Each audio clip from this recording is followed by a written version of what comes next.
valuation is the complete name of the topic. अच्छा जी, area before we start discussion on this area, इस area के हमारी जो कवरेज का अंदाज होगा, शुरू में हम इसके सिर्फ डिस्कशन टूल्स पे विद एग्जांपल्स करेंगे और once we are done with the tools, may be tools को डिस्कस करने में हो सकता है आज का सारा दिन लगे, अगले लेक्चर का भी 1 घंटा लग जाए, तो 2-3 घंटे में हमारे टूल्स डिस्कस हो जाएंगे 3 घंटे में से। उसके बाद हमारे आगे के टोटल अगर हमारे यहाँ पे प्लान हैं मे बी 12-13 घंटे, तो 12-13 घंटे में से 3 घंटे निकलने हैं डिस्कशन पे, बाकी 8 से 10 घंटे हमारे क्वेश्चंस पे, प्रैक्टिस पे जाने हैं।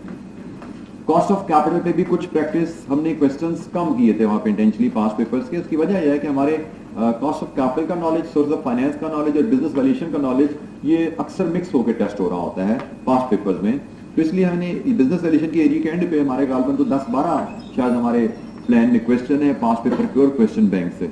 सो हमारा ज्यादा टाइम, जैसे मैंने कहा, 8 से 10 घंटे प्रैक्टिस में जाएगा इस एरिया की।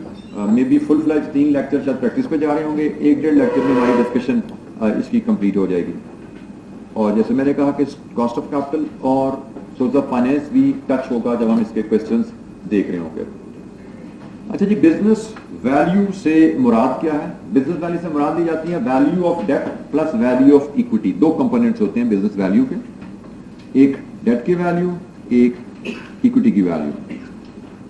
बिजनेस वैल्यूएशन की टूल की हमें जरूरत क्यों पेश आती है? There are different practical situation जहां पे हमें बिजनेस वैल्यूएशन की टूल की जरूरत पेश आती है। पहली चीज तो आपको यह समझनी है कि दुनिया में ज्यादातर majority of the businesses are unlisted, और अनलिस्टेड बिजनेसेस हैं तो उनकी वैल्यू मार्केट में एग्जिस्ट ही नहीं करती। लिस्टेड बिजनेसेस की तो भी मार्केट वैल्यू शेयर्स की भी है, टीएफसीज की भी है, बट दुनिया में ज्यादातर बिजनेसेस अनलिस्टेड है।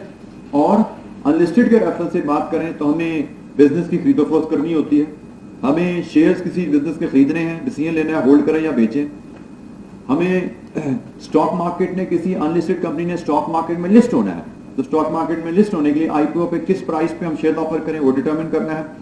These are the different reason जिनकी वजह से हम कहते हैं हमें बिजनेस वैल्यूएशन के टूल की जरूरत है। ये तो अनलिस्टेड की हम बात कर रहे हैं, लिस्टेड कंपनीज को भी वैल्यू करने की जरूरत होती है। उसकी वजह यह है कि मार्केट वैल्यू जो भी मार्केट में प्रिवेल कर रही है जरूरी नहीं वो फेयर हो। We all know market suffers from lot of imperfection. जैसे किसी भी बिजनेस की शेयर की value should primarily depend on the business future earning potential. लेकिन टेम्परेरी कुछ ऐसे फैक्टर्स होते हैं जो टेम्परेरीली स्टॉक मार्केट में शेयर प्राइसेस को अफेक्ट कर जाते हैं, जैसे पॉलिटिकल इंस्टेबिलिटी है, टेम्परेरीली ये एग्जिस्ट करते हैं, ये फैक्टर्स जब आते हैं तो इमीडिएटली प्राइसेस को अफेक्ट कर जाते हैं, जो कि रियलिटी में अगर हम देखें तो बिजनेस का पोटेंशियल नहीं बदलता क्या है? थोड़ी सी अनसर्टेनिटी आने से बिजनेस वैल्यू स्टॉक मार्केट में क्यों गिरती हैं, उस पर हम आगे चलते हैं डिफरेंट टूल्स में, शायद ये बात हमारे सामने आ जाएगी। बट कहने का यहाँ पे जो मकसद है कि स्टॉक बेशक एक बिजनेस लिस्टेड है, आप बेशक उसके शेयर खरीदना चाह रहे हैं, market price is available, but whether that market price is fair और not, you may like to test it by applying certain tools. तो बिजनेस वैल्यूएशन के टूल्स की आपको जरूरत पड़ती है, whether you want to buy और sell shares from a listed company और अनलिस्टेड कंपनी। अच्छा जी, बिजनेस वैल्यूएशन में जैसे हमने कहा इसके 2 सेगमेंट्स होते हैं, एक इक्विटी वैल्यूएशन और डेट वैल्यूएशन। तो हम पहले इक्विटी वैल्यूएशन पे बात करते हैं, that is the lengthy area, इस पे हमारी डिस्कशन ज्यादा होनी है। डेट वैल्यूएशन एक बिल्कुल छोटा सा 15 मिनट का कॉन्सेप्ट है। Once we are done with the equity valuation तो उसमें हमें कोई ज्यादा टाइम नहीं लगेगा। इक्विटी वैल्यूएशन सबसे ज्यादा टफ टूल है, इक्विटी को सबसे ज्यादा टफ एरिया है वैल्यूएशन में, क्योंकि इक्विटी को वैल्यू करना is very challenging. Reason being, मैंने भी थोड़ी देर पहले बात आपसे की, किसी भी शेयर की वैल्यू उसके फ्यूचर पर डिपेंडेंट है, तो इक्विटी शेयर की वैल्यू फ्यूचर पर डिपेंडेंट है, और इक्विटी का मतलब ये होता है फ्यूचर इज नॉट सर्टन। तो when future is not certain it is very difficult to predict future and assess value based on unpredictable future. However, there are different tools which are used for equity valuation. There are different approaches which are used. एक asset based valuation है, एक income based या market based valuation कहलाती है दूसरी approach, तीसरी approach dividend based valuation है, और चौथी approach cash flows based valuation है। ये 4 अप्रोचेज हैं, ये चारों अप्रोचेज डिफरेंट रिजल्ट्स देती हैं, और हर अप्रोच का रिजल्ट क्या आएगा that will depend on the user of the approach. इसके बारे में कहा जाता है business valuation is an art, equity valuation specifically it's an art not science. Art जैसे ड्राइंग है, आप सबको कहा जाए कि ये डाई से इसको ड्रॉ करो, तो ड्रॉ करने वाली हर बच्चे की ड्राइंग फर्क होगी डिपेंडिंग अपॉन उसकी drawing skill, depending upon the angle with from which you are viewing this dice. तो दिस इज द आर्ट. और यही चीज बिजनेस वैल्यूएशन में है कि आपको अगर किसी बिजनेस की वैल्यूएशन करने को कहा जाए तो आप उस बिजनेस की क्या वैल्यू डिटरमिन करोगे, ये डिपेंड करेगा कि आपकी उस टूल पे कमांड कितनी है और आप कितने एंगल से उस बिजनेस को देख पाते हो, आपके पास उस बिजनेस को व्यू करने के कितने एंगल्स हैं, कितनी डिटेल इंफॉर्मेशन आपके पास अवेलेबल है उसकी. कोई भी बिजनेस मर्जर एक्विजिशन की डील होनी है, खरीदो फरोख्त की डील होनी है, कंपनी ने बिकना है, किसी ने खरीदना है, जब भी ऐसी कोई ट्रांजैक्शन होगी तो बायर और सेलर दोनों अपने अपने एंगल से डिफरेंट टूल्स अप्लाई करते हैं वैल्यूएशन के लिए. कोई एक सिंगल टूल अप्लाई नहीं किया जाता वैल्यूएशन की ट्रांजैक्शन के लिए, डिफरेंट टूल्स अप्लाई किए जाते हैं. डिफरेंट टूल्स बायर भी अप्लाई करते हैं, डिफरेंट टूल्स सेलर भी अप्लाई करते हैं, और ये टूल्स डिफरेंट वैल्यूज देते हैं, और इस तरह बायर और सेलर दोनों के पास एक रेंज ऑफ वैल्यूज डेवलप हो जाती हैं. What is the minimum value, what is the maximum value, buyer के पास भी है, सेलर के पास भी है. Then they both sit on the negotiation table to negotiate the price, or final price may be different from the prices which they have calculated, which will be reached through negotiation. So final price जो भी इस deal में आती है तो negotiation होती है, जो कि हो सकते हैं चारों में से, चारों के अंदर भी डिफरेंट टूल है, मे बी 8 प्राइसेस की रेंज हो हमारे पास, तो उनमें 8 में से कोई भी मैच ना कर रही हो, वो कोई 9 ही वैल्यू हो जिसमें हमारा बायर सेलर का आपस में एग्रीमेंट होगा. बिजनेस वैल्यूएशन की एक जो चैलेंज है इस एरिया में, जनरली स्टूडेंट्स को परफॉर्मेंस में दिक्कत आती है. इसकी वजह कि जैसे मैंने कहा ये आर्ट है, इसमें सब्जेक्टिविटी ज्यादा होती है. आप लोग अपने आप को गेज करना चाहते हो परफेक्ट सोल्यूशन से कि हमारा सोल्यूशन कितने हद तक मैच होता है एग्जामिनर से, और यहाँ पे चूंकि सब्जेक्टिविटी है तो सब्जेक्टिविटी में depending upon your knowledge, right knowledge, with certain assumption you can manoeuvre your solution. तो हो सकता है आपके जहन में जो सोल्यूशन आ रहा है एग्जामिनर से मे बी 30, 40, 50 डिग्री डिफरेंट हो, बट स्टिल फुल स्कोर के काबिल हो, provided you have applied knowledge correctly. तो इसलिए सब्जेक्ट इस एरिया में जनरली स्टूडेंट्स जैसे क्योंकि आप परफेक्ट नॉलेज से मैच करना चाहते हो, मैच नहीं होता तो यू फील ट्रबल के जब मैं दिक्कत में हूँ, ये एरिया में परफॉर्म करना मुश्किल हो रहा है मेरे लिए. बट रियलिटी ऐसा नहीं है. रियलिटी है कि आपको इस नॉलेज पे बेस पे ग्रिप लेनी है, इसकी असम्पशंस, इसके एप्लीकेशन टूल जो है उन पे ग्रिप लेनी है, और जो भी सिनेरियो दिया जाएगा to the best of your ability आपने उस सिनेरियो पे अपनी डिफरेंट अंडरस्टैंडिंग और असम्पशंस के थ्रू आपने ये टूल वहां पे अप्लाई करने होते हैं. अच्छा जी, let's start discussion on tools one by one. सबसे पहला टूल जी asset based valuation. This is the most simple tool which treats value of a share as share in its assets. ये सबसे सिंपल टूल है. आप किसी business की value जानना चाहते हो, एसेट बेस्ड वैल्यू पर शेयर है ये, तो ये टूल कहता है कि आप देखिए कि उस बिजनेस के एसेट्स कितने हैं, टोटल एसेट्स, और टोटल एसेट्स किसी बिजनेस में फॉर एग्जांपल 1000 मिलियन के हैं. तो इन एनी बिजनेस अगर टोटल एसेट 1000 मिलियन के हैं तो क्या वो सारे एसेट्स ऑर्डिनरी शेयर होल्डर्स को बिलोंग करते हैं? The answer is no. There are certain other stakeholders as well. तो चूंकि हम ऑर्डिनरी शेयर, इक्विटी शेयर की वैल्यूएशन की बात कर रहे हैं, तो हम वर्कआउट करते हैं assets attributable to ordinary share holder. इसके लिए हम टोटल एसेट्स में से लेस कर देते हैं total external liabilities. Total assets में से टोटल एक्सटर्नल लायबिलिटीज लेस कर दें, as if we are going to liquidate the company and we want to know how much is the shareholders share in the company's assets. अगर company अभी liquidate हो तो company के asset में share holders का कितना हिस्सा है. This is what is meant by value of net tangible asset attributable to ordinary shares. कि अगर कंपनी अभी लिक्विडेट हो तो ऑर्डिनरी शेयर होल्डर के हिस्से में कितनी वैल्यू के एसेट्स आते हैं, divided with number of ordinary shares in issue. तो जितनी वैल्यू के एसेट्स शेयर होल्डर्स के हिस्से आते हैं, उन एसेट्स की वैल्यू को डिवाइड कर दो शेयर्स इन इशू से, तो आपको शेयर वैल्यू का एस्टिमेट मिल जाएगा एसेट बेस. इस वैल्यूएशन में देयर आर मेनी चैलेंजेस, लेकिन अगर एक सबसे पहला चैलेंज जो यहाँ पे देखें वो हम वैल्यूएशन ऑफ डेट का डिस्कस कर लेते हैं कि इसमें हमने जो यहाँ पे हमने कहा कि टोटल एसेट्स में से टोटल लायबिलिटीज लेस करनी है, तो उसमें लायबिलिटीज में कुछ डेट भी होंगे. तो डेट की वैल्यू कैसे लेनी है, तो उसके एक सिंपल सा गाइडलाइन है. If we are provided with irredeemable debt, तो इरिडीमेबल डेट में हम मार्केट वैल्यू लेस करेंगे, और अगर कंपनी का डेट रिडीमेबल है तो रिडीमेबल डेट बुक वैल्यू पे, रिडम्पशन वैल्यू पे लेस किया जाता है, क्योंकि हमने कहा ये total assets minus total liabilities, उन लायबिलिटीज में रिडीमेबल डेट की वैल्यू कहां से लेनी है, इरिडीमेबल डेट है तो उसकी वैल्यू कहां से लेनी है, ये उसकी गाइडलाइन है asset based valuation, total assets minus total liabilities, total liabilities में डेट की वैल्यू कहां से आएगी, मोर इंपॉर्टेंटली एसेट्स की वैल्यू कहां से लेनी है, किस बेसिस पे लेनी है। तो इसमें एक गाइडलाइन हमारे पास अवेलेबल है कि हमारी कंपनी के जो मॉनेटरी एसेट्स है, मॉनेटरी एसेट्स कौन से होते हैं, receivable, cash and cash equivalents, investments, ये आपके मॉनेटरी एसेट्स हैं। तो मॉनेटरी एसेट्स आप बुक वैल्यू पे लेते हो, जब आप total value of total assets ले रहे हो वो बुक वैल्यू पे लिए जाते हैं।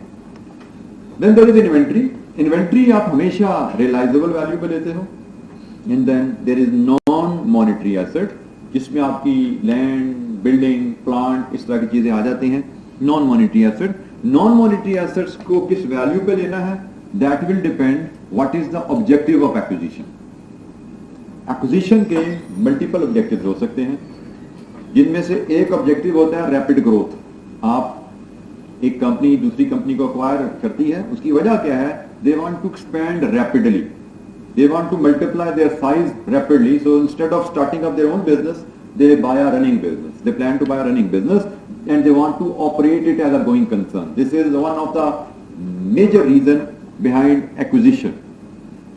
Another possible reason for acquisition is you are buying a sick unit, और उसकी वजह क्या है, वजह is not कि you want to make it profitable. The reason you want to buy a sick unit, that you want to strip off its asset and sell them for profit. आप as a unit business को खरीदना चाहते हो और फिर आप चाहते हो कि उसके एसेट्स को व्हीकल पार्टी ए को बेच देंगे, प्लांट पार्टी बी को बेच देंगे, लैंड एंड बिल्डिंग पार्टी सी को बेच देंगे, 100 रुपए का बिजनेस खरीदेंगे, टुकड़ों में बेच बेच के 110 रुपए कमा लेंगे, 10 रुपए का मुनाफा आ जाएगा। This is another rational, possible rational behind any acquisition decision. So non monetary assets हमने किस बेसिस पे वैल्यू करने हैं, that will depend what is our objective. Monetary assets we are clear, book value पे वैल्यू करने हैं। Inventory we are clear, NRV पे जाने हैं। नॉन मॉनेटरी एसेट किस वैल्यू पे जाने हैं, ऑब्जेक्टिव पे डिपेंड करेगा। अगर हमारा objective to acquire the business as a going concern है, उसका अगर बिजनेस लेकर चलना है, तो फिर हम नॉन मॉनेटरी एसेट को रिप्लेसमेंट कॉस्ट पे वैल्यू करते हैं। लेकिन अगर हम बिजनेस को एक्वायर कर रहे हैं as a sick unit with the intention of stripping its assets and selling them for profit, तो फिर हम नॉन मॉनेटरी एसेट्स को एनआरवी पे वैल्यू करते हैं। ये गाइडलाइन है कि आपने जो एसेट बेस्ड वैल्यू में हम कह रहे हैं, हमने जहां पे एसेट बेस्ड वैल्यू में बात की कि net assets attributable to ordinary share holders, उसमें हमने कहा कि हम टोटल एसेट्स लेंगे और टोटल एसेट्स में से लेस कर देंगे ऑल एक्सटर्नल लायबिलिटीज। ये चीज हमने डिस्कस की है और इसके रेफरेंस से एसेट्स की वैल्यू कहां से आनी है, इस पे बात हुई है। और एक्सटर्नल लायबिलिटीज में जो डेट का पोर्शन है वो कहां से किस बेसिस पे लेने हैं, मार्केट वैल्यू, बुक वैल्यू, उस पे हमारी बात हुई है। Then once we have the total assets less external liabilities, हमें मिलते हैं net assets attributable to ordinary share holders divided with number of shares in issue, हमें शेयर की वैल्यू का एस्टीमेट मिल जाता है। जी, एनी क्वेश्चन? जी, हम बिजनेस को लेंगे और उससे को कंटिन्यू करेंगे as a successful profitable unit. So if the objective is कि हमने बिजनेस को एक्वायर करके कंटिन्यू करना है, then replacement cost is more relevant. लेकिन अगर हमने बिजनेस को एक्वायर करके सिक यूनिट है, क्लोज यूनिट है, उसके टुकड़े करके बेच रहे हैं, then NRV basis is more relevant. जी, any question?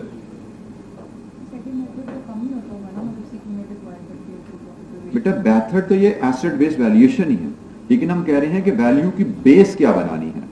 So there are certain company जिनका काम ही ये है कि सिक यूनिट्स को आइडेंटिफाई करना और उनके एसेट्स में कोई पोटेंशियल देखना प्रॉफिट्स का। ये कुछ लोगों का बिजनेस ही यही होता है जो इस बेसिस पे काम करते हैं। तो ये हमने कहा हम अपने ऑब्जेक्टिव के साथ चलेंगे। एक सिंपल सी कैलकुलेशन है जी, इस एग्जांपल, इस प्रिंसिपल के ऊपर। इलस्ट्रेशन 1 पे आइए, एक सिंपल सी कैलकुलेशन जरा हाथ से गुजार लें अपने। Asset based valuation, illustration 1। फिर मजीद इस पे बात करते हैं जी। इलस्ट्रेशन 1 देखिए। Following is the average version of balance sheet of GC company and unquoted company as at 30th April X6. Non-current assets, current assets represented by capital, shares, reserves, loan notes. Loan notes are redeemable at a premium of 2%. The current market value of freehold property exceeds the book value by 30,000. All assets other than property are estimated to be realizable at their book value. Calculate the value of 80% holding of ordinary shares on an asset basis. अच्छा, यहाँ पे asset based valuation जैसे बड़ा basic सा मैंने कहा topic है, कोई रेगुलरली फ्रीक्वेंटली टेस्टेड टॉपिक नहीं है. सो मे बी आप ये एग्जांपल देके अगर पास पेपर पे जाओगे तो शायद ही आपको एसेट बेस पे कोई सवाल नजर आए. तो लेकिन हो सकता है एग्जाम में आपको, और ये जो मैंने टर्म्स बोली, मॉनेटरी एसेट्स किस तरह वैल्यू करने हैं, नॉन मॉनेटरी कैसे करने हैं, अपनी इन्वेंट्री कैसे करनी है, ये भी किसी क्वेश्चन ही जब नहीं आएगा तो ये स्कूल भी रिवाइज नहीं होंगे. But there is a possibility आपको एग्जाम में कुछ 6, 7, 8 नंबर का इस एरिया पे सवाल आ जाए. इसलिए आपको कहा जाता है नोट्स को देखते रहा करें, बुक्स को देखते रहा करें, ताकि प्रिंसिपल जो है आपको रिकॉल करते रहें. आपको इस पे सवाल आता है 6-7 नंबर का तो आप इस पे स्कोर कर पाए. अच्छा, यहाँ पे अब इसने एक चीज तो बड़ी ऑब्वियस होती है कि यहाँ पे वैल्यू में, यहाँ पे जैसे हमें एसेट्स की एनआरवी दे दी है, हमें land and free hold property पे इसने कहा बुक से 30,000 ऊपर है, बाकी एसेट्स हमारे जो है रिलायबल वैल्यूज पे ही बुक में आ रहे हैं. तो उस केस में हमारे लिए देखना है कि बुक वैल्यू या fair value what is more relevant. तो इस केस में definitely fair value is more relevant. अगर उसने हमें 30,000 की एडजस्टमेंट दी हुई है तो we must incorporate that adjustment there. So asset based valuation के हिसाब से अगर हम चलें, value of book value of total assets जो हमें गिवन है कितनी है जी? 550,000. और इसमें फेयर वैल्यू एडजस्टमेंट जो रिक्वायर्ड है इन प्रॉपर्टी जो ऐड होनी है इट इज 30,000. तो इसको ऐड करने के बाद हमें जो वैल्यू मिल रही है एसेट्स की इट इज 580,000. इसके अगेंस्ट क्लेम्स कितने हैं जी हमारे एसेट्स पे? तो बैलेंस शीट में देखिए अगर जाके तो हमारे पास क्लेम जो नजर आ रहे हैं वो 6% लोन नोट्स ही नजर आ रहे हैं, जिनकी बैलेंस शीट वैल्यू तो 100 है, but this is a redeemable loan note. Redeemable loan है, लोन नोट है, रिडीमेबल एट प्रीमियम है, तो इनकी तो रिडम्पशन वैल्यू रेलेवेंट है. तो इसमें से हम लेस करेंगे रिडम्पशन वैल्यू विच इज 102,000 और दिस विल गिव अस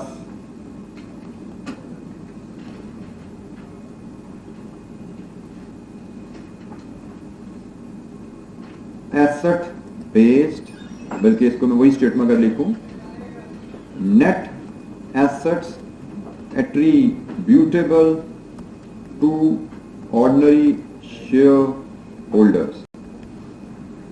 ये जो हमें वैल्यू मिल गई है जिसको आप कह सकते हो value of 100% equity on asset based method. आप इसको 100% इक्विटी की वैल्यू भी कह सकते हो एसेट बेस्ड मेथड पे. 100% इक्विटी है, पर शेयर चाहिए होता है तो divided with number of share issue कर देते हैं, बट यहां पे हमें पर शेयर नहीं चाहिए, हमें तो वैल्यू ऑफ 80% इक्विटी चाहिए. तो 80% इक्विटी की वैल्यू लेने के लिए आप सिंपली इसका 80% ले लो. तो हमें यहाँ पे पर शेयर वैल्यू पे जाने की रिक्वायरमेंट ही इस सिनेरियो में नहीं है.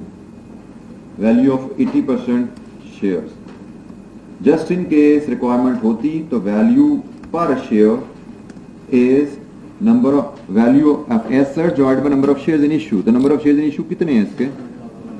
200,000. अगर वैल्यू पर शेयर लेनी होती तो वो आपकी आती जी 478 डिवाइडेड विद 200,000.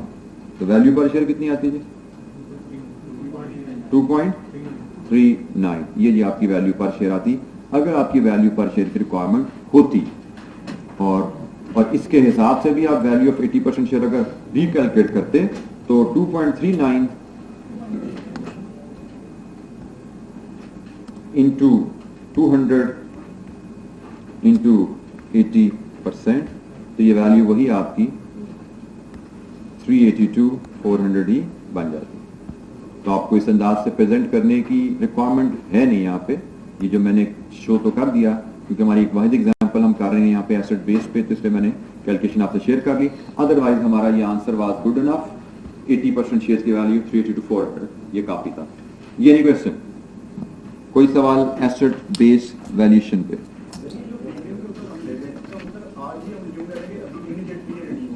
नहीं, बिल्कुल, मैंने आपको जो एक बात छोटा सा एक गाइडलाइन बताई थी कि एसेट बेस वैल्यूएशन में हम ये अज्यूम करते हैं कि अगर हम कंपनी आज बंद करें तो शेयर होल्डर के हिस्से कितनी वैल्यू का एसेट आ रहा है। तो अगर आज आप बंद करोगे तो रिडम्पशन पे प्रीमियम पे देनी पड़ेगी ना आपको, और अगर इरिडीमेबल बॉन्ड है तो आज बंद करोगे तो आपको फिर बॉन्ड्स मार्केट से बाय करने पड़ेंगे, इसलिए हमने इरिडीमेबल बॉन्ड पे मार्केट वैल्यू की थी। इरिडीमेबल बॉन्ड में आपको डिबेंचर होल्डर से मार्केट वैल्यू पे बॉन्ड उठाने पड़ेंगे। दी एनी क्वेश्चन? अच्छा जी, ये बड़ा बेसिक सा टूल है, suffers from a lot of drawbacks, जिसमें सबसे बड़ा इसका ड्रॉबैक है ये बिजनेस की परचेज को एसेट की परचेज की तरह ट्रीट कर रहा है, as if you are buying assets, जबकि in reality business is a group of tangible and intangible profit generating assets. It's not simple asset. In simple words, अगर आपको कहा जाए जी एक 0 मीटर प्लांट सीमेंट का किसी ने बनाया है, कंपनी ने 0 मीटर नई बिल्डिंग, नया plant, 0 meter trial and test run हो चुका है, एक वो अवेलेबल फॉर सेल है, और एक आपको कहा जाए जी DG Khan cement plant for sale है जो कि 25-30 साल पुराना है। एसेट बेस्ड वैल्यूएशन के तहत तो नया 0 मीटर जो प्लांट है उसकी वैल्यू ज्यादा है, क्योंकि उसकी बिल्डिंग भी नहीं है, उसके प्लांट की लाइफ भी ज्यादा है, तो उसका प्लांट की वैल्यू ज्यादा है। क्योंकि एसेट बेस्ड वैल्यूएशन सिर्फ टेंजिबल एसेट्स को, जो हम डिस्कस कर रहे हैं टेंजिबल एसेट्स को डिस्कस कर रहा है, which is not fair. Running businesses को जब खरीदने जाते हो तो रनिंग बिजनेसेस में, स्पेशली जो एस्टैब्लिश्ड बिजनेसेस होते हैं, एस्टैब्लिश्ड बिजनेसेस में value of intangible assets is far more than value of tangible assets. बल्कि इनटेंजिबल एसेट्स, बड़े बड़े ग्लोबल ब्रांड देखें तो बिलियंस ऑफ डॉलर्स में तो उनके इनटेंजिबल ब्रांड की वैल्यू होती है, विच इज टोटली इनटेंजिबल। सो ये जो एसेट बेस्ड वैल्यूएशन हम देखते हैं तो यहाँ पे एक सबसे बड़ा ड्रॉबैक आता है, इंटेंजिबल्स जो है वो इग्नोर हो जाते हैं। Business is treated as a group of assets which is not the reality. Business is in fact group of profit generating assets and whose value will depend on their ability to generate profit। कि वो कितना profit generate कर रहे हैं उस पर depend करती है बिजनेस की वैल्यू। फ्यूचर बेनिफिट्स पे डिपेंड करनी चाहिए बिजनेस की वैल्यू, ना कि उसकी ऑनरशिप में जो एसेट्स हैं उन पे डिपेंड करे। Yes, assets are important, but more important is their earning potential which comes from predominantly intangible assets। इसके बावजूद ड्रॉबैक इतना बड़ा सीरियस हमने डिस्कस किया, इसके बावजूद इसका जो यूज है वो प्राइमरली रियल एस्टेट बिजनेसेस में होता है, क्योंकि रियल एस्टेट बिजनेसेस में major value of the business lies in tangible assets. मैंने कहा जैसे सक्सेसफुल बिजनेसेस में मेजर वैल्यू में lie in intangible assets, but real estate is a kind of business जिसमें major value would lie in tangible assets, तो वहां पे this tool could be useful। Otherwise, in any merger acquisition transaction या any buying selling transaction, this tool is considered to provide the minimum value below which seller would not sell its share। जैसे मैंने कहा था ना, आपको different methods एक range develop करने में आपको हेल्प करते हैं, तो ये बायर के पॉइंट ऑफ व्यू से एक मिनिमम प्राइस मिल जाती है एसेट बेस्ड वैल्यू से कि भाई इससे नीचे तो सौदा होना ही नहीं है। So you know what is the minimum price, जिससे नीचे बात करने का फायदा कोई नहीं है, इससे ऊपर ही बात होनी है, क्योंकि ये तो टेंजिबल एसेट की वैल्यू है, और जब बिजनेस बेचने वाला है वो तो इंटेंजिबल के अगेंस्ट भी प्राइस मांगेगा, तो टेंजिबल से नीचे तो बात जानी नहीं है। ये तो वो टुकड़ों टुकड़ों में बेच दे, एसेट्स भी बेच दे तो कमा लेगा, तो मैं तो ग्रुप ऑफ एसेट खरीदने जा रहा हूं, मैं तो बिजनेस खरीदने जा रहा हूं, तो ग्रुप ऑफ एसेट्स में तो इंटेंजिबल एसेट्स भी होंगे, so real value should be higher. So asset based valuation real estate में यूजफुल टूल है, और अदर बिजनेसेस में it is used to provide to estimate the minimum value which below which seller would not be interested। ये नहीं question. Asset based valuation, कोई सवाल? अच्छा जी, next जो अप्रोच है दैट इज इनकम बेस्ड या मार्केट बेस्ड वैल्यूएशन। इसको income based या मार्केट बेस्ड दोनों अंदाज में इस्तेमाल किया जाता है कि इसमें 4 मेथड्स हैं हमारे पास। इस अप्रोच में वी हैव 4 मेथड्स। ये चारों मेथड्स इनकम, अर्निंग और market information, stock market information को लेके कॉम्बिनेशन में इस्तेमाल करके हमें शेयर वैल्यू का एस्टिमेट देते हैं। प्राइस अर्निंग रेशियो मेथड है, अर्निंग यील्ड रेशियो मेथड है, अर्निंग ग्रोथ मेथड है, एंड डिविडेंड यील्ड मेथड या मॉडल है। वन बाय वन इनको हम डिस्कस करते जाते हैं और साथ साथ एक कोशिश करेंगे इलस्ट्रेशन भी देखते जाएं। जैसे मैंने आपसे शेयर किया कि हमें शुरू में अप्रोच टूल्स विद इलस्ट्रेशन ही सीखने हैं, देखने हैं, उसके बाद हम कंप्रीहेंसिव क्वेश्चन जो है इकट्ठे ही करेंगे। अरे सबसे पहले पी रेशो का फार्मूला है जी share price over earning per share. ये आप सब लोगों ने ही पी रेशो पढ़ी होगी, काफी दफा एनालिसिस में भी इस्तेमाल की होगी, but anyone who can tell me what this ratio measure, P ratio measure क्या करती है, what does this P ratio measure? चले मैं इसकी आपकी आसानी के लिए मैं छोटा सा डाटा आपके सामने ले आता हूं। सपोज दो कंपनीज हैं, एक एक्स है एक वाई है, शेयर प्राइस दोनों की अगर हम ईपीएस देखें तो एक की ईपीएस आई 2 रुपये, दूसरी की भी 2 रुपये ही है। हमने शेयर प्राइस देखी दोनों की तो पता लगा जी एक शेयर की प्राइस 20 रुपये है, दूसरे की प्राइस 70 रुपये है। पी रेशो जब कैलकुलेट करें हम तो it is price divided with EPS. तो ये जी आपकी 10 और ये जी 35 पी रेशो। ये क्या डिफरेंस है जी? इस डाटा को एनालाइज करके बताइए, जरा देख के बताइए what does this P ratio measure? ये क्या मेजर कर रही है जी पी रेशो? एक की 10 एक की 35 क्यों है? इसमें एसेट्स इस कैलकुलेशन में कहां पे रिफ्लेक्ट हुए? पी ओवर ई है, this is not E over P G. 10 रुपए लगा रहे हैं, 1 रुपया कमाने के लिए, 35 रुपए लगा रहे हैं 1 रुपया कमाने के लिए, ये आप कह रहे हैं। सो आपके हिसाब से तो कंपनी एक्स अच्छी है? फिर this what you want to say, company X अच्छी है, 10 रुपए लगा के 1 रुपया मिल जाता है। तो फिर वाई में लोग 35 क्यों लगा रहे हैं? मार्केट प्राइस है ना, इसका मतलब rational investor is buying at 70, rational investor Y 70 में ले रहा है, रैशनल इन्वेस्टर एक्स 20 में ले रहा है, रैशनल इन्वेस्टर पीछे है क्यों जी?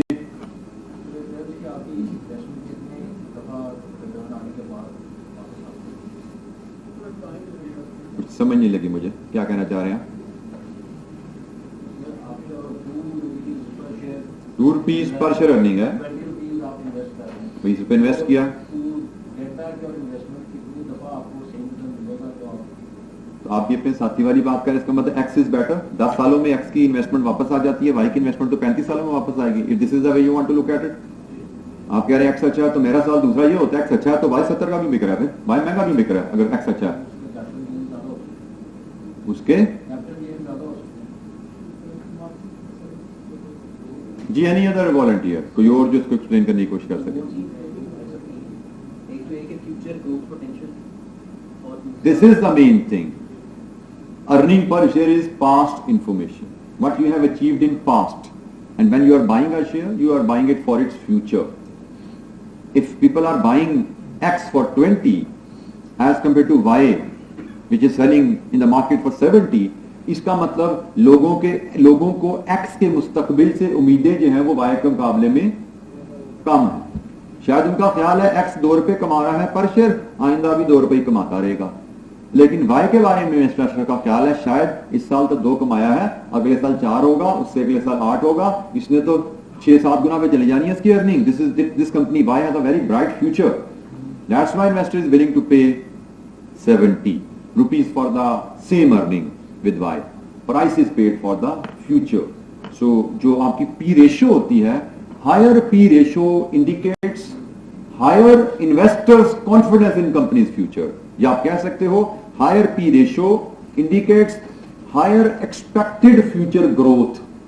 एक एक्स की पी रेशियो 10 है, वाई की 35 है, तो वाई की पी रेशियो 35 बता रही है कि वाई की मुस्तकबिल से इन्वेस्टर को ज्यादा उम्मीदें हैं, एक्स के मुकाबले में वाई इन्वेस्टर की नजर में ज्यादा तेजी से ग्रो करेगी, it has more growth potential, Y has more growth potential. तो पी रेशियो आपको ग्रोथ पोटेंशियल बताती है of a company's future in the opinion of shareholders, shareholder की नजर में, क्योंकि shareholder are the one जो कि 70 रुपए का शेयर खरीद रहे हैं वर्सेस 20 रुपीज का शेयर इन एक्स, तो ये उनकी ओपिनियन है, उनका नॉलेज है जो रिफ्लेक्ट हो रहा है उनके एक्शन में। सो पी रेशियो का मतलब क्या है ये समझना जरूरी है जी। हम दोबारा पी रेशियो बेस्ड मेथड पे आते हैं। पी रेशियो बेस्ड मेथड क्या कहता है जी, आप किसी भी शेयर की प्राइस एस्टिमेट करना चाहते हैं तो उसके लिए आप ईपीएस लीजिए और ईपीएस को मल्टीप्लाई कीजिए पी रेशियो से। अब ईपीएस किसकी लेनी है, पी रेशियो किसकी लेनी है, वो एक्सप्लेनेशन नीचे हमें अवेलेबल है, but primarily this tool is used for the valuation of unlisted company. Primarily ये टूल अनलिस्टेड कंपनीज की वैल्यूएशन में इस्तेमाल किया जाता है, नॉट ऑलवेज, प्राइमरली सेइंग। तो अनलिस्टेड कंपनीज की वैल्यूएशन में जब इसको इस्तेमाल करते हैं तो ईपीएस ली जाती है, अर्निंग ली जाती है उस कंपनी की जिसको आपने वैल्यू करना है। तो उसको हम टारगेट कंपनी कहते हैं। टारगेट कंपनी जिसको हम वैल्यू करना चाह रहे हैं उसकी अर्निंग लेंगे, which could be recent year earning depending upon the information. आपका सवाल में इंफॉर्मेशन क्या दी है, हो सकता है पिछले साल की ईपीएस दी गई, आप उसको इस्तेमाल कर सकते हैं इस फॉर्मूले में। हो सकता है आपको पिछले 3 साल की इंफॉर्मेशन दी गई है तो पिछले 3 साल की आप एवरेज अर्निंग ले सकते हैं। लेकिन सबसे बेहतर है कि अगर आपको फ्यूचर की अर्निंग का एस्टिमेट दिया गया है टारगेट का, that is the most relevant. क्योंकि जैसे मैंने थोड़ी देर पहले बात की, आप बिजनेस खरीदते हो फॉर इट्स फ्यूचर, तो future earning is more relevant. कि अगर हमें फ्यूचर की अर्निंग पे इंफॉर्मेशन मिल जाए तो बहुत अच्छा है। फ्यूचर में अर्निंग अवेलेबल नहीं है तो हम पास्ट ले सकते हैं, but with the assumption that this earning will be maintain. ये फ्यूचर में भी हम यही कमाएंगे। ख्याल हमें रखना है कि हम price we always pay for the future और अर्निंग शुड बी फ्यूचरिस्टिक। बहरहाल हमने कहा जी ईपीएस हम लेंगे टारगेट की, पी रेशियो लेते हैं हम कंपेरेबल कंपैटिटर की। अनलिस्टेड कंपनी को वैल्यू कर रहे हैं, जिस कंपनी को वैल्यू कर रहे हैं उसका कंपेरेबल कंपैटिटर लिस्टेड, क्योंकि पी रेशियो तो एग्जिस्टेड लिस्टेड कंपनी करती है, अनलिस्टेड कंपनी की पी रेशियो एग्जिस्ट नहीं करती। हमने ए लिमिटेड आइडेंटिफाई की अनलिस्टेड कंपनी जिसको हम खरीदना चाहते हैं, तो ईपीएस हमने ए लिमिटेड की लेनी है, लेकिन पी रेशियो हम लेंगे ए का कंपेरेबल लिस्टेड कंपैटिटर में बी एक्स लिमिटेड, उसकी हम पी रेशियो उठाएंगे। But P ratio should be adjusted. P ratio जैसे भी हमने बात की कि P ratio investors confidence in the company's future बताती है। तो इन्वेस्टर कॉन्फिडेंस में जहां पे फ्यूचर अर्निंग ग्रोथ है और भी बड़े फैक्टर्स आते हैं, लेकिन if you just look at the formula, suppose एक कंपनी एक्स है और एक कंपनी हम ए की बात कर रहे थे, दोनों की अर्निंग सपोज सेम है, दोनों का सपोज फ्यूचर भी सेम है, फ्यूचर ग्रोथ भी सेम है, स्टिल अगर एक्स लिस्टेड है और ए अनलिस्टेड है, अज्यूमिंग दोनों का फ्यूचर ग्रोथ सेम है, तो क्या शेयर प्राइस दोनों की सेम हो सकती है? शेयर वैल्यू दोनों की सेम हो सकती है? Let's remove the word price, value same हो सकती है? Why not? Trading marketability is lacking. A बिल्कुल बेशक एक्स के साथ मैचिंग परफॉर्म कर रहा है, पास्ट में भी, फ्यूचर भी बेशक मैचिंग है, but A can not have the same value in the eyes of share holder. तो जब ए की वैल्यू सेम नहीं होगी, से मैं कहता हूं उसकी वैल्यू आती 14, आई एम जस्ट अज्यूमिंग, तो इसकी पी रेशियो भी सेम नहीं हो सकती, it's P ratio will be less. तो यहां पे जब हम बात कर रहे थे, हमने कहा जी कंपेरेबल कंपैटिटर की पी रेशियो उठाओ, तो कंपेरेबल कंपैटिटर जब उठाओगे तो उसकी पी रेशियो लिस्टेड कंपनी के हिसाब से होगी। मैंने यहां पे टर्म यूज की adjusted comparable competitor, EPS P ratio of comparable competitor adjusted for target. हम एक अनलिस्टेड को वैल्यू कर रहे हैं, पी रेशियो हम लिस्टेड की उठा रहे हैं, तो हमें उसको एडजस्ट करना है अनलिस्टेड के लिए before we put it in the formula. Share price equal to EPS of A into P ratio of B, तो P ratio of B should be adjusted for unlisted A. Adjustment का एक general criteria rule हम follow करते हैं कि P ratio of an unlisted company is generally considered to be 50 to 60% of a listed similar listed company. तो आपको अगर कहा गया है, इसी अंदाज में सवाल दिया जाएगा, अनलिस्टेड कंपनी को वैल्यू करने के लिए आपको लिस्टेड कंपनी की पी रेशियो दी जाएगी, तो आपने उस पी रेशियो को सिंपली 50% या 60% ले लेना। This is arbitrary adjustment just to tell the examiner that you know that the difference exist. Listed company और अनलिस्टेड कंपनी की पी रेशियो में कॉन्फिडेंस में, इन्वेस्टर्स कॉन्फिडेंस में डिफरेंस एग्जिस्ट करता है, और उस कॉन्फिडेंस को हम 50 to 60% आर्बिट्रेरी एडजस्टमेंट है, हम 50 ले लें, 30 ले लें, 20 ले लें, जो मर्जी ले लें, मकसद है उसको एडजस्ट करके दिखाना है हमने एग्जामिनर को कि भाई पी रेशियो लिस्टेड की है, एज इट इज अप्लाई नहीं हो सकती अनलिस्टेड पे, it should be adjusted downward. जी जवानी क्वेश्चन,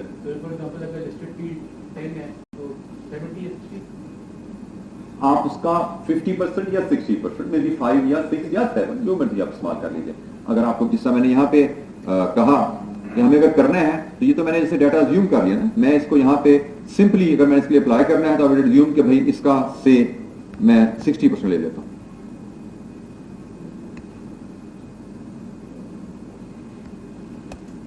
ये मैं ले लूंगा, मैं इसको इस्तेमाल करूंगा वैल्यूएशन के लिए। और जो मेथड अभी क्या पढ़े हैं, शेयर प्राइस क्या है, EPS of target into adjusted P ratio of, ये हमारे हिसाब से वैल्यूएशन का हमने एक एस्टिमेट बिल्ड कर लिया कि अगर हमें ए का वैल्यू करना है जो कि अनलिस्टेड कंपनी है, तो ए की ईपीएस लें और एक्स की पी रेशियो को एडजस्ट करें और उसको इस्तेमाल करके शेयर की प्राइस आप एस्टिमेट कर सकते हैं पी रेशियो बेस्ड मेथड के तहत। ये नहीं क्वेश्चन, कोई सवाल? अच्छा, इस फार्मूले में अगर आप ईपीएस इस्तेमाल करते हैं तो आपको वैल्यू, अर्निंग पर शेयर है तो वैल्यू पर शेयर मिल जाएगी, और अगर आप इस फार्मूले में प्रॉफिट आफ्टर टैक्स इस्तेमाल कर लेंगे तो आपको वैल्यू ऑफ इक्विटी मिल जाएगी। प्रॉफिट आफ्टर टैक्स क्या है? Earning of all the shares. Earning of one share लेंगे, वैल्यू ऑफ वन शेयर आ जाएगी। अर्निंग ऑफ ऑल शेयर लेंगे, वैल्यू ऑफ ऑल शेयर आ जाएगी। ठीक है, इधर आइए इलस्ट्रेशन 2 पे आइए। सिंपल सी इलस्ट्रेशन है, इसको देखिए जरा।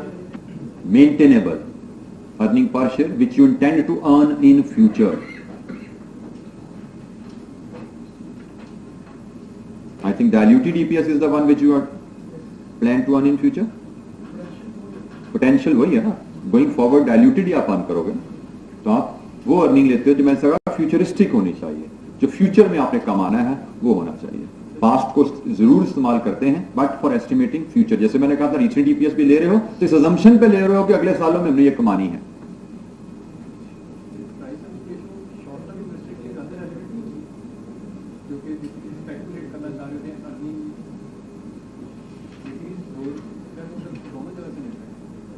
शॉर्ट टर्म इन्वेस्टर ना कोई एग्जिस्ट नहीं करता, वो स्पेकुलेटर्स होते हैं, और speculators are not investor. We are not here to support speculators, we are not here to work for the speculators, we are working for investors.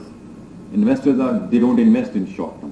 Speculators को किसी टूल की जरूरत शायद होती नहीं है, they work on the hearsay, जो उनको सुनी सुनाई बातें मिलती है उस पर वो चल रहे होते हैं, या उनके जो टूल होते हैं वो हमारे कोर्सेज में शामिल नहीं होते। ठीक है, स्पेकुलेटर्स का उर्दू में तर्जमा करें तो जुआ है। जुए को खेलने के लिए क्या टूल चाहिए आपको? इन्वेस्टमेंट।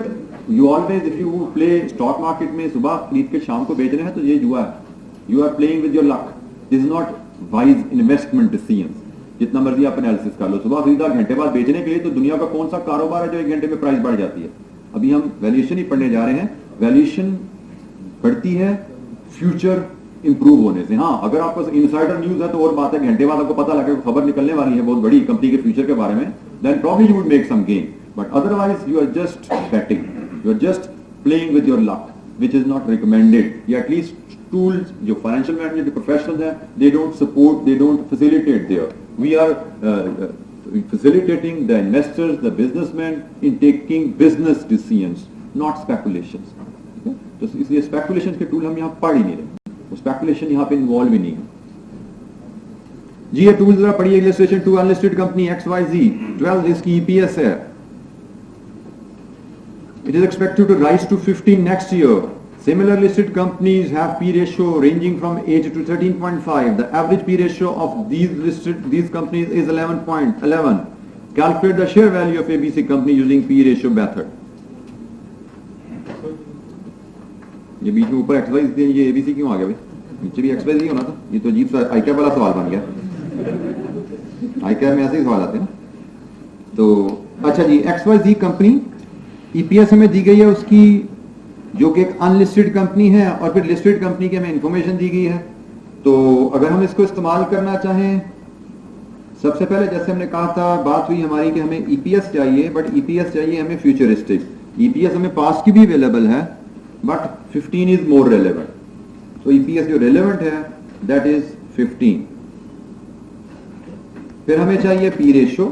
तो P रेशो हमने लिस्टेड कंपैटिटर की तरफ देखा तो वो रेंज मिल रही थी 8 से 13.5 तक।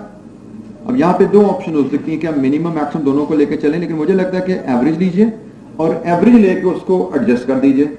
हम कहेंगे P रेशो 11 है, इसको हम 60% एडजस्ट कर देते हैं फॉर अनलिस्टेड। तो ये कितनी आ गई जी? 6.60। तो 6.60 आपके पास P रेशियो आ गई है। यहां से you can estimate the share value as 15 into 6.6। कितनी बनी जी? 99 rupees. This is your share value.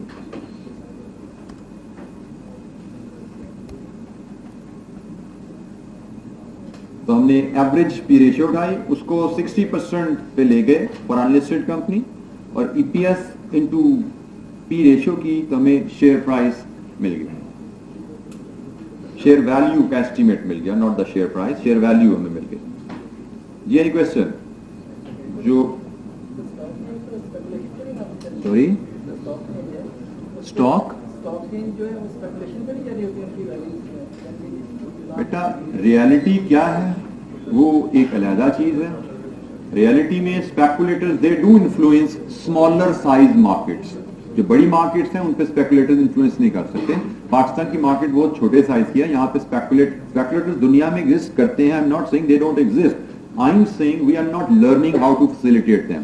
ठीक है, स्पेकुलेटर एग्जिस्ट करते हैं और मार्केट लाइक पाकिस्तान में स्पेकुलेटर्स दे डू इन्फ्लुएंस क्योंकि एक छोटी सी मार्केट है, इसमें कोई भी 2-3 बड़े स्पेकुलेटर्स आ जाए कैपिटल के साथ तो they can influence the market, वो इन्फ्लुएंस कर सकते हैं। बट यू कैन नॉट से कि स्टॉक मार्केट्स जो है स्पेकुलेशन पे चलती हैं। There are huge quality investors who make long term investment decisions by looking at the company's future. ठीक है, जो बड़ी बड़ी इन्वेस्टमेंट कंपनीज जो है वो स्पेकुलेशन पे नहीं चलती। स्पेकुलेटर पे जनरली इंडिविजुअल्स चलने वाले होते हैं या आपके जो आप कह लें कि गेमर्स जो हो सकते हैं, बहुत बड़े कैपिटलिस्ट हैं जिनके पास कैपेसिटी है, कैपिटल है टू मैन्यूवर द मार्केट, वो स्पेकुलेशन में जाते हैं। बट अदरवाइज प्रोफेशनल जो फर्म्स हैं वो स्पेकुलेशन में इन्वॉल्व नहीं होती। प्रोफेशनल जो इन्वेस्टर्स हैं they don't get into speculation. जी एनी क्वेश्चन? जी शेयर वैल्यूएशन में पी रेशियो बेस्ड मेथड। अच्छा जी, दूसरा टूल हमारे पास using earning yield ratio. This tool is very much similar to the previous tool जो हमने डिस्कस किया था। अगर आप फार्मूला देखो अर्निंग यील्ड का टॉप पे नजर आ रहा है कि simply a reciprocal of P ratio formula. P ratio का फार्मूला क्या था? Price over EPS. Earning yield क्या होती है? EPS over price. इसको आप 100 से मल्टीप्लाई करके परसेंटेज में भी रिफ्लेक्ट कर सकते हैं। For example if EPS is 20 rupees and the share price is 100, you can mention earning yield as 0.2 or 20%। और ये बिल्कुल रेसिप्रोकल है आपका पी रेशियो का। और अकॉर्डिंगली आप अगर शेयर प्राइस डिटरमिन करने के लिए फार्मूला देखें तो उसका फार्मूला भी वही है, share price equal to EPS into 1/EY। 1/EY क्या होता है? P ratio. और बेसिस भी इसकी वही है। ईपीएस किसकी लेनी है जी? आपने टारगेट की। और अर्निंग यील्ड किसकी लेनी है? कंपेरेबल कंपैटिटर की। जिस तरह पी रेशियो पे हमने कहा था पी रेशियो लिस्टेड कंपनी की थोड़ी ज्यादा होती है तो अर्निंग यील्ड क्योंकि रेसिप्रोकल है रिलेशनशिप उलट जाता है। अर्निंग यील्ड अनलिस्टेड कंपनी की ज्यादा होती है। पी रेशियो का रेसिप्रोकल होता है ना अर्निंग यील्ड। तो higher P ratio for example 20 है तो 1/20 इज 5%। लोअर पी रेशियो 10 है तो 1/10 इज 10%। सो lower P ratio means higher earning yield and higher P ratio mean lower earning yield. तो वही डिस्कशन जो हमने पीछे पी रेशियो में की है वही डिस्कशन यहाँ पे अप्लाई होती है। ये टूल भी सिमिलर टूल है। ये टूल भी अप्लाई किया जाता है प्राइमरली अनलिस्टेड कंपनीज की वैल्यूएशन के लिए। ईपीएस ली जाती है फ्यूचर मेंटेनेबल आइडियली, या रिसेंट या पास्ट एवरेज भी ले सकते हो assuming it will be maintained in future. Earning yield ली जाती है लिस्टेड कंपेरेबल कंपैटिटर की, but it should be adjusted. Earning yield listed की उठाई है जिसको आपको एडजस्ट करना है अपवर्ड। अंदाज वही रख लो, इसको 1/EY करके पी रेशियो बना के और 50-60% कर लो, एक ही बात है। एक्सप्रेशन जैसे मर्जी कर लो, आपको ईवाई दी गई है 1/EY कर लो, पी रेशियो बन जाएगी, बात खत्म होगी आपकी। तो उसके बाद वही पी रेशियो वाली डिस्कशन इसमें आ जाती है। इलस्ट्रेशन 3 पे आइए जरा, डाटा देखते हैं जी। इलस्ट्रेशन 3 का डाटा क्या? A company A has 300 earnings of 300. A similar listed company has earning yield of 12.5% adjusted for unquoted. So earning yield is already adjusted. Company B has earning of 420,500. Similar listed company has a P ratio of 7 adjusted for unquoted. So P ratio and earning yields have already been adjusted. Estimate the value of equity for each company. दोनों companies की equity value आपने assess करनी है। So company ए की information आपको दी गई है।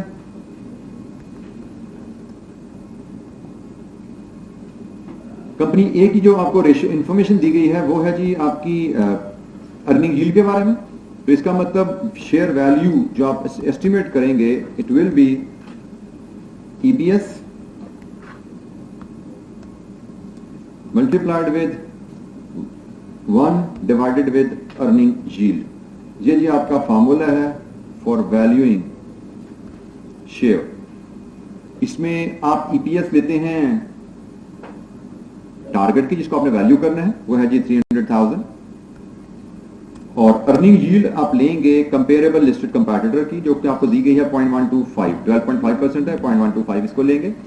तो बताइए जी वैल्यू ऑफ इक्विटी क्या आती है आपके यहां से? 2.4 million.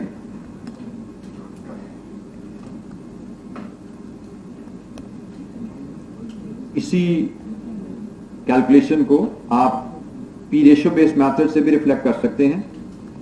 Share value is equal to EPS into P ratio. और अगर आप यहां पे देखें पी रेशियो के लिए अलहदा से यहां पे मैं एक्सटेंडेड छोटी सी वर्किंग करूं तो P ratio is equal to 1 divided with earning yield. हमारे केस में 1 डिवाइड विद 0.125 कितनी आती जी पी रेशियो यहां पे? कितनी जी? 8। तो आप यहां पे वैल्यू का फीड कर लें 300,000 into 8, it gives you the same answer ₹2.4 million. तो आप अर्निंग यील्ड मेथड से हमें कहा गया था, बट अर्निंग यील्ड मेथड को हम अर्निंग यील्ड को सिंपली हम यहाँ पे पी रेशियो में कन्वर्ट इस तरह कर सकते हैं और अल्टीमेटली हम पी रेशियो का फॉर्मूला ही अप्लाई कर सकते हैं। कॉन्सेप्ट वही है, आप इन दोनों को बिल्कुल समझ के चल सकते हैं। ये हमने कंपनी ए को वैल्यू किया। अर्निंग यील्ड का फॉर्मूला ये इस्तेमाल कर लें या पी रेशियो कर लें, ऐसे एक ही बात है। एडजस्टमेंट करनी है, we are comfortable with adjustment in P ratio, तो 1/EY करके 3 बनाए, उसको एडजस्ट कर लें। यहाँ पे जरूरत नहीं थी, यहाँ पे ऑलरेडी एडजस्टेड थी वैल्यूज।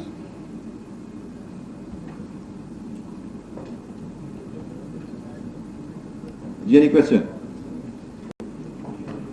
अच्छा जी, बी को वैल्यू करना है तो बी को तो वैल्यू हमने करना ही पी रेशियो बेस्ड मेथड से है।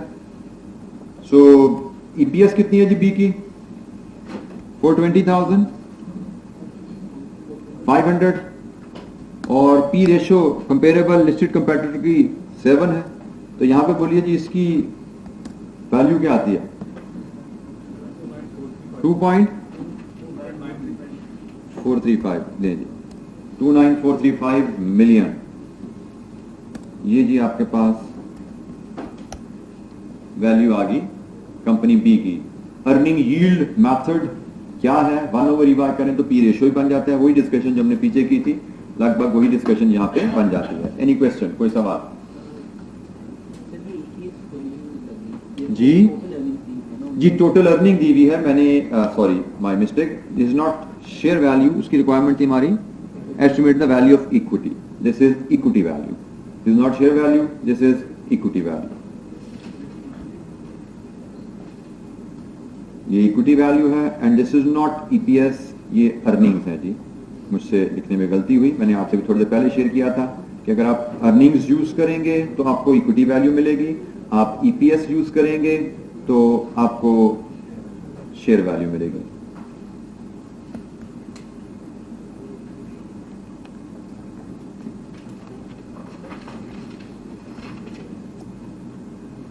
जी जनाब, एनी क्वेश्चन? कोई सवाल जी? Equity value we have worked out here.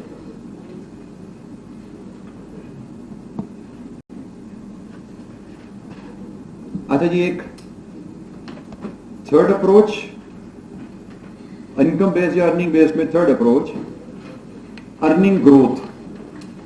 अभी हमने अर्निंग बेस्ड मेथड पढ़ा। अगर यही अर्निंग हमारी कांस्टेंट ना रहे, फ्यूचर में इसमें कांस्टेंट ग्रोथ नजर आ रही हो, अर्निंग में कांस्टेंट ग्रोथ नजर आ रही हो, ये जो फार्मूला हम देखने जा रहे हैं ये पिछले फार्मूले की ही कंटिन्यूशन है। ठीक है, ये जो पीछे हमने आप समझे दूसरा जो अर्निंग यील्ड वाला मेथड सीखा है, ये उसी की कंटिन्यूएशन है। अभी हमने जो बात सीखी अर्निंग यील्ड वाले फार्मूले में, इसको थोड़ा सा मैं आपको एक और अंदाज से प्रेजेंट करूं। हमने पढ़ा है कि शेयर की वैल्यू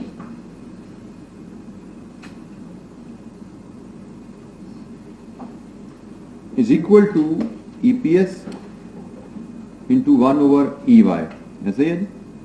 ये फार्मूला भी हमने शेयर वैल्यूएशन का पढ़ा।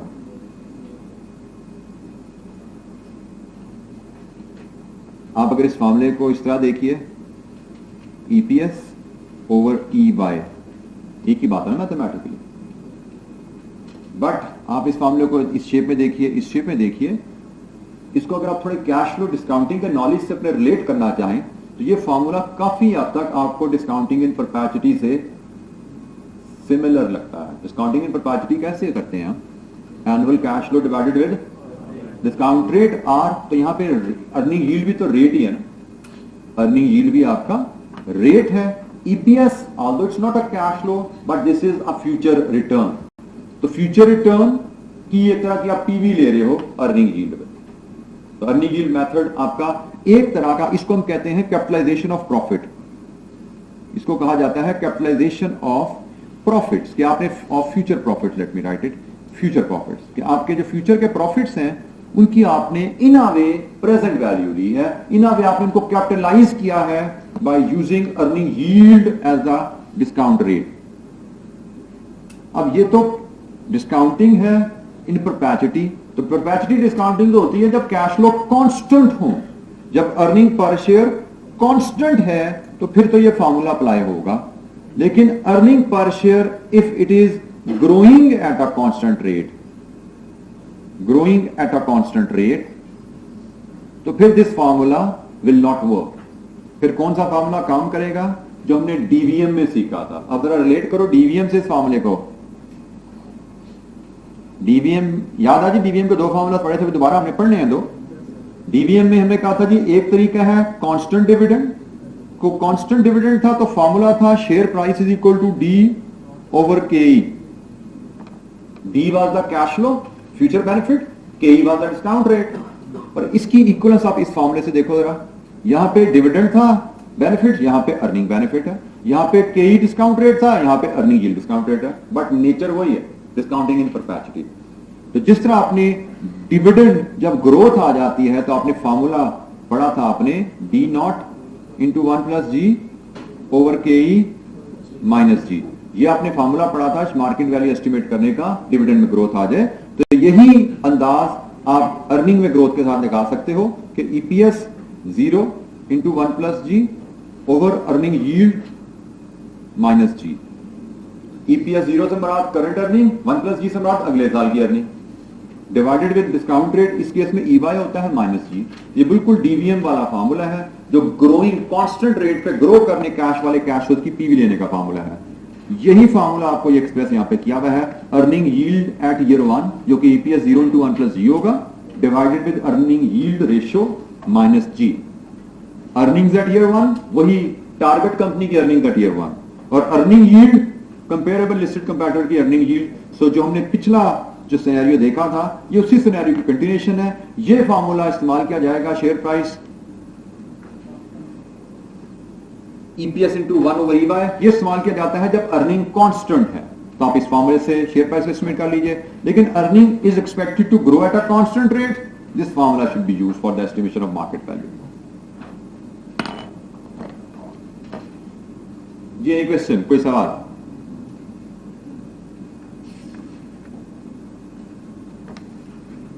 अच्छा, ये इलस्ट्रेशन 4 का एक बेसिक सा डाटा है जी, इसको देखिए जरा। A company has just announced earnings of 25 million. Earnings announced की हैं. Earnings are expected to grow at a rate of 7.5% per annum into foreseeable future. Foreseeable future का मतलब perpetuity assume किया जाता है, as we don't know when this growth is going to stop. So we'll assume it to be in perpetuity. The risk, adjusted cost of equity. Earning yield की जगह आप cost of equity भी इस्तेमाल कर सकते हो, क्योंकि earning yield भी equity investor का rate of return होता है। The risk adjusted cost of equity capital appropriate for this industry is 20%. Calculate value of equity using earning growth model. तो अर्निंग ग्रोथ मॉडल से हमें वैल्यू ऑफ इक्विटी वर्कआउट करने को कहा गया है इलस्ट्रेशन 4 में।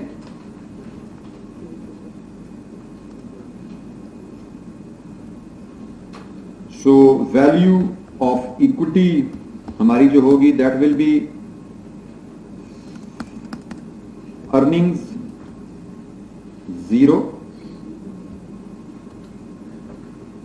Earning 0 into 1 plus G divided with earning yield, इस केस में बल्कि हमें के ई गिवन है, माइनस जी। ये जी हमारे पास फार्मूला है डिटरमिन करने का वैल्यू। तो putting in the values, earning 0 current earning क्या है जो भी हमने अर्न किया है 25 million. It is expected to grow at a constant rate of 7.5%, तो 1 प्लस जी से मल्टीप्लाई हो गया, और के ई कॉस्ट ऑफ इक्विटी क्या है जी?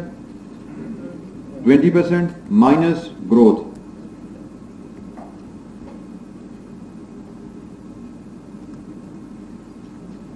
जी जनाब, यहां से आप ले सकते हैं अब वैल्यू ऑफ इक्विटी। क्या आ रही है वैल्यू ऑफ इक्विटी जी? 215 million. 215 million, this is the value of equity. ये आपके साथी का सवाल है कि मार्केट बेस्ड या अर्निंग बेस्ड जितने भी मॉडल देखे हैं हमने, इनमें हमने देखा कि फ्यूचर अर्निंग्स हमारी क्या होंगी और उन अर्निंग्स को लेकर हमने शेयर की वैल्यू वर्कआउट कर दी, due taking any basis, discount किया उनको या मल्टीप्लाई किया पी रेशियो से। तो जो एसेट्स हैं वो कहां गए? एसेट्स तो बीच में कहीं जिक्र आया ही नहीं, जैसे एसेट बेस्ड वैल्यूएशन में बात की थी।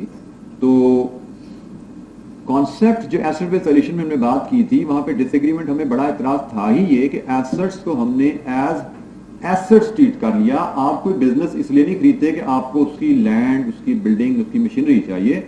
आप कोई बिजनेस इसलिए खरीदते हो कि आपको उसका मुनाफा चाहिए।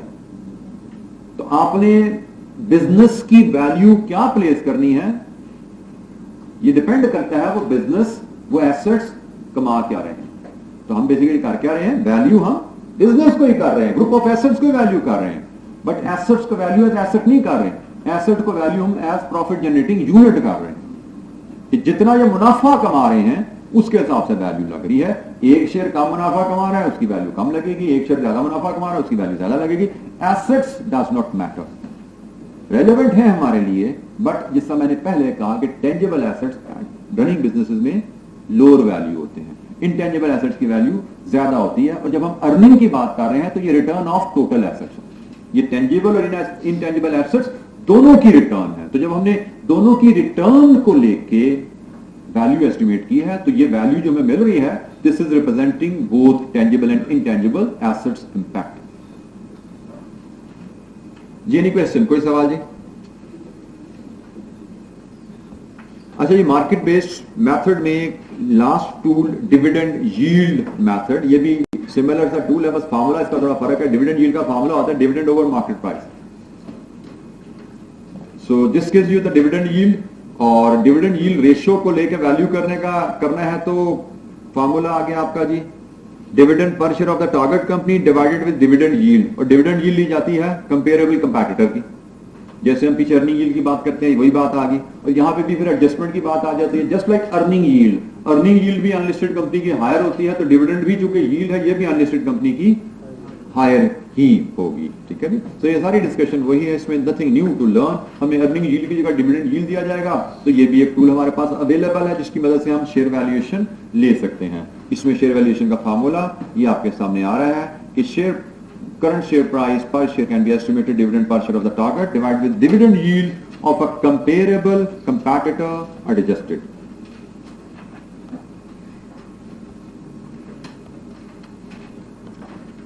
अच्छा जी, थर्ड अप्रोच हमारी डिविडेंड बेस्ड वैल्यूएशन है, जिसपे हमारी डिस्कशन कॉस्ट ऑफ इक्विटी के वक्त हो चुकी थी, जिसका बेसिक असूल था value of a dividend can be determined by taking present value of its future dividend, discounting them at KE, जिसके कांस्टेंट डिविडेंड और ग्रोथ, कांस्टेंट ग्रोथ वाले आपने दो फार्मूलास पढ़े थे, ये मैं भी आपसे शेयर भी कर रहा था। कांस्टेंट डिविडेंड हो तो फार्मूला क्या है, market value is D over KE, और ग्रोथ हो डिविडेंड में तो फार्मूला क्या, D naught into 1 plus G over KE minus ji.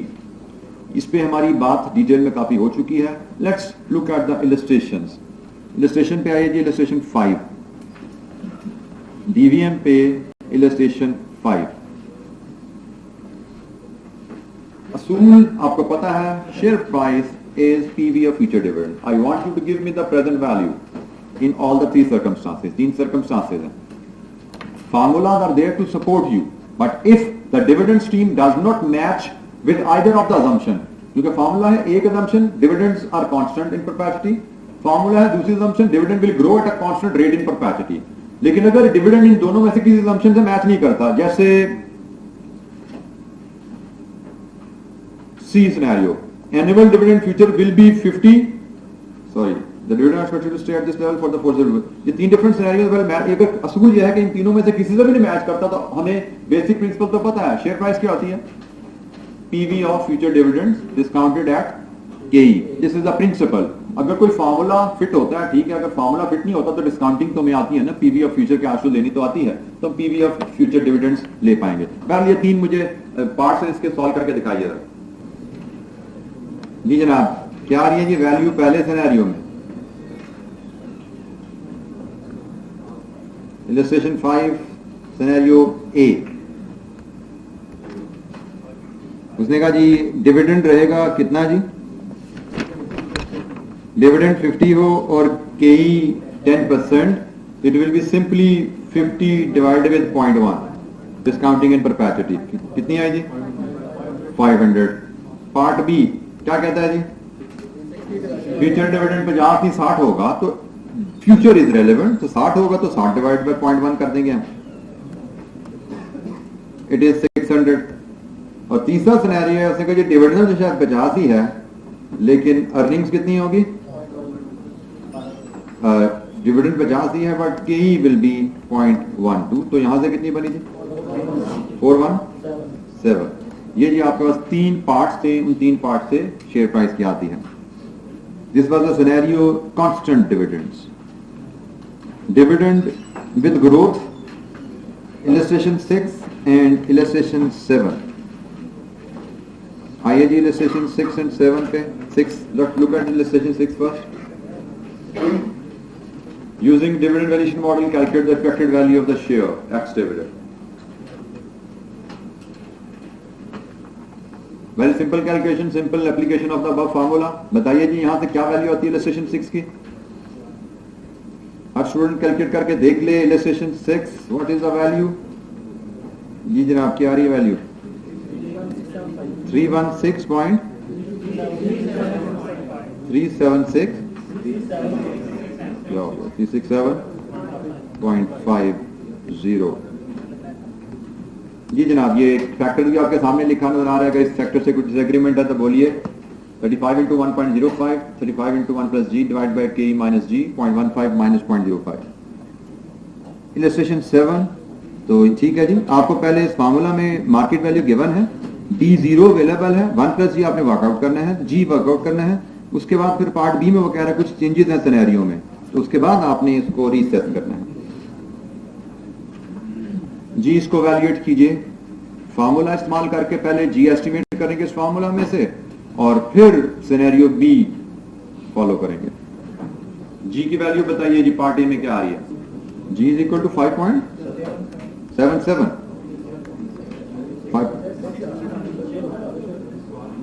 6%।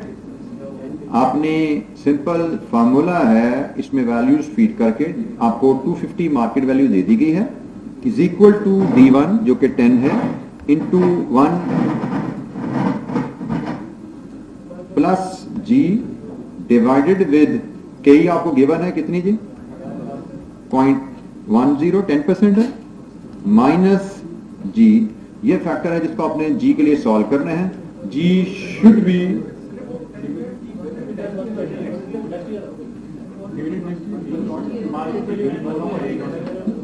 Ji just a minute, dividend next year है, then 1 plus G should not be there, 10 is the dividend expected next year, this is D1, D naught into 1 plus G जो आता है, ये जो आपको D0 into 1 plus जी आपको जो मिलता है, this is expected dividend after 1 year.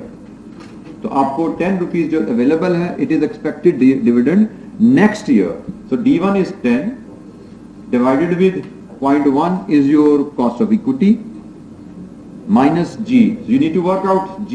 So answer आपका आ रहा है जी क्या जी का 0.06 आएगा, जिसको आप 6% रीड करेंगे। ये जी आपकी G की एस्टिमेशन आ गई। दिस वाज योर पार्ट ए।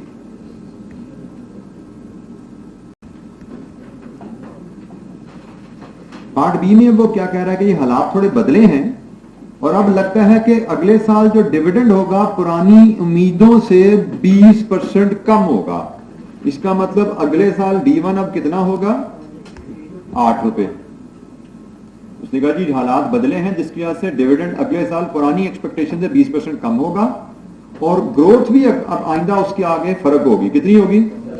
7%। अब D1 भी बदल गया है और ग्रोथ भी बदल गया है, तो यहां से हमें कहा गया जी दोबारा बताइए शेयर प्राइस अब कहां जाएगी। सो शेयर प्राइस या मार्केट वैल्यू अब रीअसेस कीजिए। It is now D1 8 divided with KE will be the same minus G 0.07। सो बोलिए जी यहां से अब नई मार्केट वैल्यू क्या आती है? 267। तो 250 से मार्केट वैल्यू 267 पे चलेगी। ग्रोथ बढ़ गई है, 6 से 7 पे चली गई ग्रोथ, बिल्कुल ठीक है जी। डिविडेंड जरूर कम हुआ है लेकिन ग्रोथ रेट 6% से 7% पे चला गया है, तो मार्केट वैल्यू हमारी 267 पे चलेगी जी। Any question? कोई सवाल? अच्छा जी, ये क्विकली एस्टिमेटिंग ग्रोथ रेट, ये भी हमने दो फार्मूलाज पढ़े थे कॉस्ट ऑफ इक्विटी में ही, एक हिस्टोरिक ग्रोथ मॉडल, एक रिटेन मॉडल। ये हम क्विकली इनका रिकैप ले रहे हैं। ये फार्मूलाज हमने पढ़े थे कि अगर हमें डिविडेंड हिस्ट्री दी जाए तो ग्रोथ कैसे एस्टिमेट करने हैं, और अगर हमें अर्निंग और रिटेंशन रेट दिए जाए तो ग्रोथ कैसे लिया जाता है। इसके एक क्विक रिकैप के लिए इलस्ट्रेशन 8। इलस्ट्रेशन 8 जी, ये बेसिक रिक्वायरमेंट क्या है? Using DVM find the market capitalization. Market capitalization से मुराद होती है market value of all the shares in issue, number of shares in issue into share price, ये आपकी मार्केट कैपिटलाइजेशन होती है। तो शेयर प्राइस आपने डीवीएम से एस्टिमेट करनी होगी, नंबर ऑफ शेयर यहां पे रेडीली अवेलेबल जी। परफॉर्म कीजिए इलस्ट्रेशन 8। सबसे पहले आपको फैसला करना है डीवीएम पर कौन सा मॉडल लगना है। क्योंकि अर्निंग है और रिटेंशन है, अर्निंग है रिटेंशन है, तो इसका मतलब फ्यूचर में ग्रोथ आएगी। और यहां पे रिटेंशन है तो जी निकलेगा गॉर्डन ग्रोथ मॉडल से। Earning growth dividend growth model आपने इस्तेमाल करना है और उसके हिसाब से आपने वैल्यूएशन करनी है। शेयर की वैल्यू निकालेंगे इस फॉर्मूले की मदद से और फिर number of share in issue से मल्टीप्लाई कर देंगे। Number of share in issue जो है आपके 2 मिलियन है, तो 2 million into share price using DVM. This is your market capitalization जी। D0 क्या है जी? जी आपको चाहिए गॉर्डन ग्रोथ मॉडल से मिलेगा, which is profit retention rate, earning minus dividend, this is profits retain divided with profits earn. What is the retention rate? 7/25 कितना बनता है जी? 0.28। 7/25 this is your retention rate. और आपको चाहिए कि sorry this is B, this is not sorry जी, this is B, this is the profit retention rate. और आपका जो जी होता है it is B into are. B आपका है 0.28 और आर आपको गिवन है 20%। तो आपका ग्रोथ रेट क्या है जी? 5.6%। This is your growth rate. So आपका growth rate you can put in this formula 0.56। This is your growth rate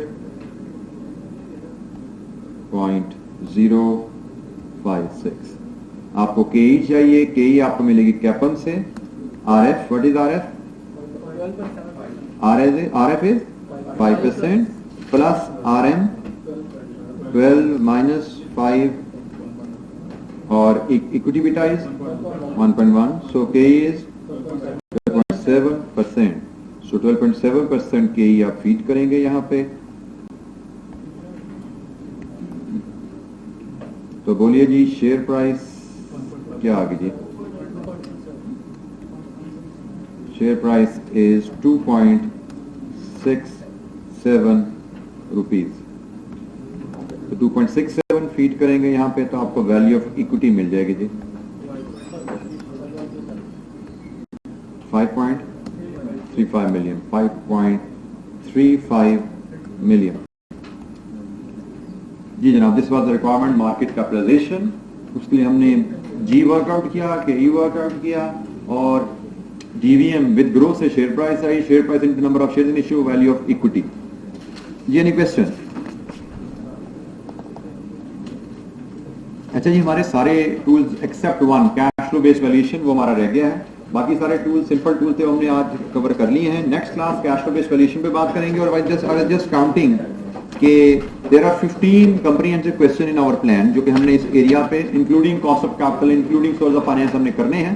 तो 15 क्वेश्चन है। मे बी नेक्स्ट लेक्चर का 1 घंटा हमारा जाएगा कैश फ्लोज पे, उसके टूल्स इलस्ट्रेशन पढ़ने पे, और बाकी ऑनवर्ड शायद पूरा वीक हमारा जो ट्यूसडे मंडे का remaining lecture, Tuesday Wednesday Thursday, शायद सारा ही हमारा प्रैक्टिस पे जा रहा होगा बिजनेस सॉल्यूशन पे। तो नेक्स्ट वीक का हमारा टारगेट होगा इस एरिया को, इस चैप्टर को बाय थर्सडे कंप्लीट करके आगे मूव करना।